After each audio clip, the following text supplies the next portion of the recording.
In the 1970s, the New South Wales Government commenced construction of large dams in the headwaters of the Barwon, Border, Gwydir, Namoi and Macquarie rivers to store and regulate water supplies and to establish an irrigation industry in the Darling catchment of the Northern Basin.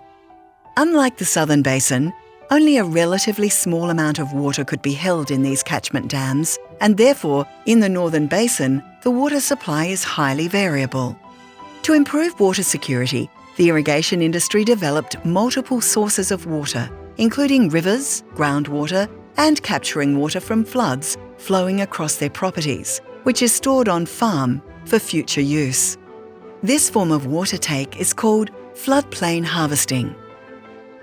Whilst irrigation has generated significant income and employment for local communities, changes in river flow regimes have at times been at the expense of other water users, creating diverse social, economic and environmental impacts.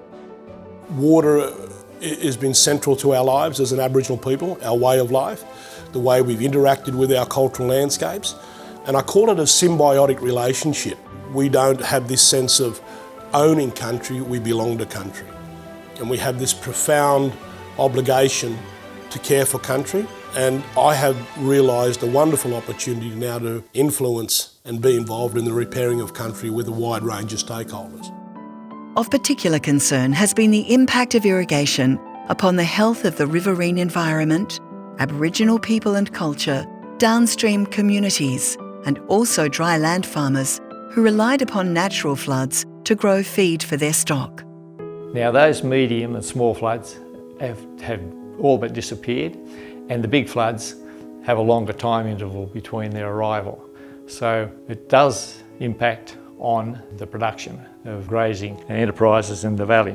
We know that's happened. What has happened with our members is that the properties that they initially bought in the first place, because they were highly productive, they flooded regularly and they paid premium prices for them, no longer are able to do that.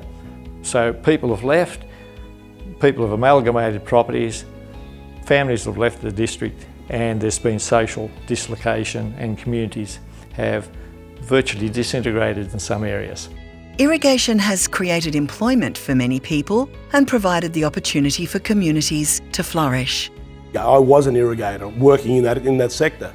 It provided me with the opportunity to have an income, and many other Aboriginal businesses have grown as a byproduct of a growing irrigation industry. So when we talk about the significance of irrigation in country, it's not just from a non-Indigenous perspective, it's from a whole of community perspective. And for me as an Aboriginal person, as a leader in my family, and as a recognised spokesperson for water in my nation and my country, I believe that irrigation has provided us with a wide range of opportunities that deliver a quality way of life. The practice of floodplain harvesting has been strongly criticised by other water users, as the volume of water harvested by farmers has never been under a regulatory regime, and volumes extracted have increased significantly during the past 2 decades. The Murray-Darling Basin Plan requires all state governments to licence and measure all forms of water use within the basin. The New South Wales Government is currently implementing the floodplain harvesting policy and remains committed to the task of regulating floodplain harvesting to the legal limits set out in New South Wales water sharing plans and the Basin Plan.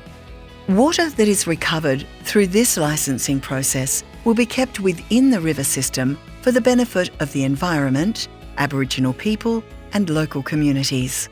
Every gigalitre counts, and we should be grateful that we can at least claw back some water for the environment and for the communities and the grazing industry and the Aboriginal cultural issues and the whitefella cultural issues along the river, because both Aboriginal culture and white culture along the river are both really important.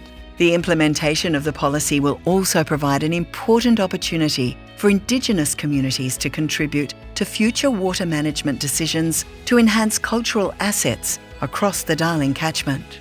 And whilst I'm a big supporter of the regulatory framework around floodplain harvesting, that must include the protection of our cultural way of life, our access to sites of significance, our former camping grounds, our traditional hunting and gathering grounds, keeping our native vegetation, particularly that has medicinal values to it. This is the opportunity that I see for Indigenous people and a cultural voice to be heard in the dialogue and in the management frameworks of floodplain harvesting management. The floodplain harvesting policy remains an important reform in the future management of water resources in New South Wales.